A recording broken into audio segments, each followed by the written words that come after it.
આર્યા જો આ મસ્ત છે નો આર્યા લઈ લે અને હાલ સસ્તી છે વધારે બહુ મોંઘી નહીં લેતા પપ્પા કે હવે 3000 રૂપિયા લે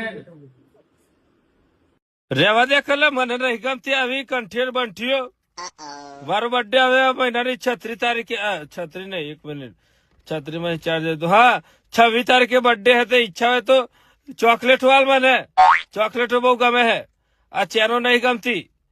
અને ચેનો આલે હે ને તો ચેનો કરતે 1.5 લીટર પેનો આલ કે યાર પેનો ખાઈએ હંતાઈ મમ્મી ને કોઈને ખબર નહીં પડવા દઉં પેનો ખાવાની શોખીન હું પાછી હું ખતરનાક અને ઉભો રહે 1 મિનિટ એક કામ કરજે પપ્પા અને એક માળા ખરીદી લેજે આપડે તો બહુ રૂપિયા વાળા છીએ તે તાર આપણે ખરીદી લઈએ તો આપડો બહુ ગરીબ હતી અને ઓતડી હાસી બોલશે અરે હું અને મને કોઈ ડાયરેક્ટ માળા બાળા તો પહેરાવતો એક જ ધોલ મારે તો